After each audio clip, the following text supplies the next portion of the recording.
السلام علیکم، بسم اللہ الرحمن الرحیم، نحمد و نصلی علی رسول الکریم۔ سورہ مریم کے 8 مرکزی موضوعات میں سے ہمارا پہلا مرکزی موضوع اللہ تعالیٰ ہے۔ اس کے 7 ضمنی موضوعات ہیں، جس میں سے دوسرا ہے اولاد۔ 5 نکات ہیں جی۔ پہلا ہے اللہ تعالیٰ کا کوئی بیٹا نہیں ہے۔ یہ آیت نمبر 35 میں بھی ہے اور آیت نمبر 92 میں بھی ہے۔ 35 میں کیا ہے؟ اللہ جس کے شان ہی نہیں ہے کہ وہ کوئی بیٹا بنائے، وہ پاک ہے۔ تو اللہ ہر قسم کی اولاد سے، ہر قسم کی کمی سے، کمزوری سے پاک ہے۔ اور پھر یہی بات آیت 92 میں ہے کہ یہ اللہ کی شان ہی نہیں ہے، اس مطابق ہی نہیں ہے کہ وہ اپنے لیے کسی کو بیٹا بنائے۔ یہ بڑی کلیئر بات ہے، اللہ نے یہاں پہ اس کو واضح کیا ہے کہ ہے ہی نہیں کوئی سرے سے۔ پھر 65 میں جی اللہ تعالیٰ جیسا کوئی نہیں ہے۔ اس آیت میں اللہ کیا ہے؟ تعلم لہ سمیہ، تو کیا کوئی جانتا ہے اللہ کا ہم نام؟ سمیہ نام سے ہے، اسم اسی سے ہے کہ نام، ہم نام جیسا اللہ ہے اس کی، جیسے اللہ تعالیٰ کی صفات ہے، اس کی ذات ہے، اس کا دائرہ اختیار ہے، اس کی قدرت ہے، یہ سب کچھ جو ہے یا کسی اور میں کسی درجے میں ہے کوئی سلسلہ؟ یہ تو یہ سرے سے ہے ہی کچھ نہیں۔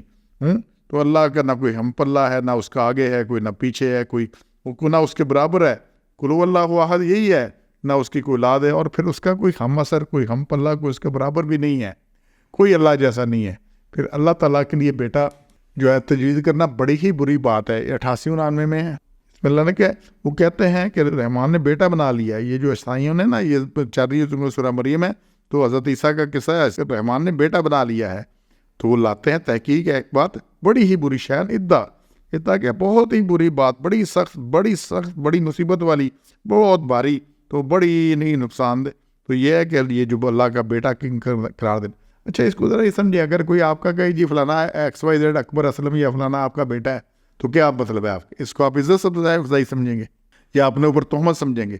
اس کا کیا مطلب ہے کہ جس کا بیٹا جو بتایا جا رہا ہے اس کی والدہ سے آپ کے تعلقات ہیں، پتہ نہیں کیا ہوا کیا نہیں ہوا، تو یہ آپ کی عزت ہے؟ تو ہر بندہ اسے گالی سمجھتا ہے۔ کیا سمجھتا ہے؟ اچھا کسی کے لڑکے کو کہ جائے، کسی ساتھی کو کوئی آپ کو کہ آپ کا باپ کو نہیں فلانا ہے، تو پھر کیا یہ عزت افزائی ہے؟ تو جب اسی طرح ہم اپنے لیے نہیں سمجھتے کہ جو ہماری اولاد نہیں ہے، جو ہماری اولاد ہے مانتے ہیں اس کو، جو نہیں ہے اسے ہم گوارا بھی نہیں کرتے۔ تو اللہ کی اولاد نہیں ہے، اللہ کے لیے اولاد تجویز کرنا بہت ہی سخت بات ہے، بہت ہی سخت بات ہے۔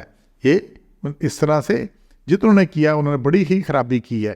یہود نے عزیر علیہ السلام کو اللہ کا بیٹا کہا، نصارہ نے عیسیٰ علیہ السلام کو اللہ کا بیٹا بنایا، مشرکین مکہ فرشتوں کو اللہ کی بیٹیاں کہتے تھے، دوسرے مشرکین کے دیوی دیوتا بھی اللہ کی بیٹیاں بیٹے تجویز شدہ تھے۔ یہ اس قدر گستاخانہ بات ہے کہ اگر آسمان زمین پہاڑ سب اس سے پھٹ جائیں اور ٹکڑے ٹکڑے ہو جائیں تو کچھ عجب نہیں، اس گستاخی پر اللہ کا غضب بڑک اٹھے اور زمین و آسمان کے پخچے اٹھ جائیں۔ یہ تو اللہ کا حلم ہے کہ ایسی بیہودہ بات سن کر بھی دنیا کو تباہ نہیں کر رہا۔ سیدنا ابن عباس رضی اللہ عنہ سے روایت ہے کہ رسول اللہ صلی اللہ علیہ وسلم فرمایا، اللہ تعالیٰ فرماتے ہیں ابن آدم نے مجھے جھٹلایا، ابن آدم نے مجھے گالی دی، اسے ایسا نہیں کرنا چاہیے تھا۔ اس کا جھٹلانا ہے تو یہ ہے کہ وہ کہتا ہے کہ مرنے کے بعد میں دوبارہ زندہ نہیں کر سکتا، اور گالی دینا یہ ہے میری اولاد کہتا ہے حالانکہ اس میں سے میں پاک ہوں کہ فلاں بیٹا کسی کو ہو اور کسی کو بیوی یا بچہ بناؤں، میں اس سے پاک ہوں۔ اولاد اللہ کی شان ہی اس لیے نہیں ہے کہ اولاد باپ کی نہ مخلوق ہوتی ہے نہ مملوک، بلکہ اس سے شریک اور ہمجنس ہوتی ہے، اور اللہ ایسے تمام نقائص سے مبرہ ہے۔ نہ اس کا کوئی ہمجنس ہے، نہ اس کا کوئی شریک ہے، نہ اس کا ہم اثر ہے کوئی، کسی طرح کوئی نہیں، تو سب اس کے مخلوق اور مملوک ہے، اور اس کے عاجز بندے اور غلام ہیں۔ علاوہ نہیں اللہ کو اولاد کی ضرورت بھی نہیں ہے، اولاد سے جو مفادات وابستہ ہوتے ہیں اس کی اللہ کو کوئی احتیاج سرے سے ہے ہی نہیں۔ آگے اللہ نے بڑی اس میں شدید بات کیا ہے، 4تھا نقطہ 90-91 میں، کہ یہ برائی اللہ کا بیٹا تجویز کرنا، اللہ کی اولاد تجویز کرنا اتنی شدید ہے کہ کائنات کی ہر کوئی چیز پھٹ پڑے۔ اس کو دیکھیں آیت کو، حالانکہ اسے پھٹ پڑے، زمین ٹکڑے ٹکڑے ہو جائے، پہاڑ پارا ہو کر گر پڑے، بالکل ہر چیز ریزہ ہو جائے، کہ انہوں نے اللہ کے لیے منسوب کیا بیٹا۔ یہ اللہ کے لیے بیٹا منسوب کرنا اتنا ہی ہے۔ آپ کو کوئی کہتا ہے تو آپ نہیں پھٹ پڑتے، اس وقت کتنا پارا چڑھتا ہے، کیا کچھ ہوتا ہے۔ تو اللہ کی شان نہیں ہے کہ اللہ بیٹا بنائے۔ اور 5واں نقطہ ہے جی آیت 93 میں سے، کائنات کی ہر چیز اللہ تعالیٰ کی بندہ اور غلام ہے۔ یہ 93 اللہ کی ہے کہ کوئی آسمانوں میں جو کچھ اور زمین میں، وہ ربان کے حضور بندہ ہو کر حاضر ہوتا ہے، وہ بندہ ہے، وہ غلام ہے اللہ کا۔ اور غلام اور بندہ بیٹا نہیں ہوتا، بیٹا غلام یا بندہ نہیں ہو سکتا، ہر کوئی اللہ کا عبد ہے، بندہ غلام ہے۔ یہ عبد کا مطلب کیا ہے؟ غلام، عبد الرحمن، عبداللہ، یہ جتنے نام ہیں نا، یہ کیا ہے؟ اللہ کا غلام. تو اس لیے اس کو اللہ نے بڑا کلیئر کیا ہے.